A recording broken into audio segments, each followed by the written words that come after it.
আসসালামু আলাইকুম ভিউয়ার্স, ক্লিপটা একটু ভালো করে শুনেন। ওদের 203 থেকে বোকা আর কেউ। এভাবে আমি যদি সাকিব খানের লাইফ পার্টনার হতাম তাহলে আমি কখনোই এরকম দ্বন্দ্বে যেতাম না। কারণ আমার খাবার দিচ্ছে, পরন দিচ্ছে, আমাকে আমার লাইফ দাঁড় করায় দিচ্ছে, তাহলে আমি আর কিসে দ্বন্দ্বে জড়াবো? টাকা পয়সা থাকলে এখনকার যুগে জামাইও লাগে না। তো ওরা খুবই বোকা। আমি খুবই ঠান্ডা মাথার একটা মানুষ। আপাতত এখন আমাকে মানায়, কারণ অপু তো মুটিয়ে গেছে। আর বুবলি সে এখন ধরতে গেলে একদম পচে গেছে, কি বলে, বাচ্চার মা হয়ে গেছে। আসসালামু আলাইকুম ভিউয়ার্স, তো আশা করি সবাই ভালো আছেন। আলহামদুলিল্লাহ আমি ভালো আছি। তো আপনারা যাই বলেন, এরকম একটা বেটি আপনার ভাই তামিম ডিজার্ভ করে। বোঝার নাই? আচ্ছা বোঝাচ্ছে, একটু পরে বোঝাচ্ছি। এখন এই বেটির কথা বা এই আপুর কথা, যে শাকিব খান নাকি আমাদের বাংলাদেশের কিং খান, সুপারস্টার ঢালিউডের, তিনি তৃতীয় বিয়ে করতে যাচ্ছেন, এমন একটা গুজব হোক আর যা হোক বাস্তব শোনা যাচ্ছে আর কি।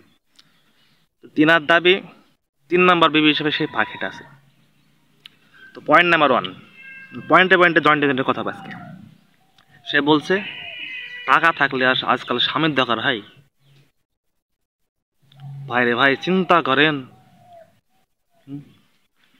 মানে নিজেকে ভাইরাল করার জন্য, যে যে চামড়া ব্যবসায়ী তা প্রমাণ করার জন্য চেষ্টা করতেছে। আর নিজেকে ভাইরাল হওয়ার জন্য চামড়া ব্যবসায়ী প্রমাণ করার দরকার নাই। আপনার করার জন্য তো আমরা আছি, ভাইরাল করার জন্য আমরা আছি আর কি। ভাইরাল হওয়া আপনারা ভুল ভাল বুঝেন না কেউ। তো কথা এটা হচ্ছে 1 নাম্বার। দ্বিতীয়, বুবলি বলছে অপবিশ্বাস নাকি তার পেটমেট ভসকায় গেছে আর কি। নাউজুবিল্লাহর কথা বলছে। এটা নাউজুবিল কেমন কথা? মহিলা মানে সেই মহিলা মানুষের বলে ছি, বাচ্চা বলে শুনলে কি করবে? হ্যাঁ, থাক আমি বলি, বুবলি নাই অপবিশ্বাসের যে ফিল্মে কেয়ারের বয়স, ঠিক আছে, জন্মদিন থেকে আজকে হিসাব করলে ওই পর্যন্ত হবে না। অপবিশ্বাসের মূল বয়স বাদ দিলাম, ওর যে ফিল্মের ছবির বয়স, আর সে নাকি তার সাথে কম্পেয়ার করে।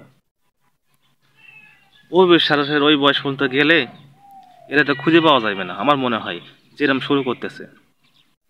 আর বুবলির কথা বলছে, আরে ভাই, বুবলি তো বলতে পারেন বাংলাদেশের যদি ফিল্ম ইন্ডাস্ট্রির 5 জন সুন্দরী থাকে তার মধ্যে একজন। আপনি কম্পেয়ার করে দেখেন গা, বিশ্বাস না হইলে। তাকেও নাকি তাকে বলছে নাকি তারা বোকা।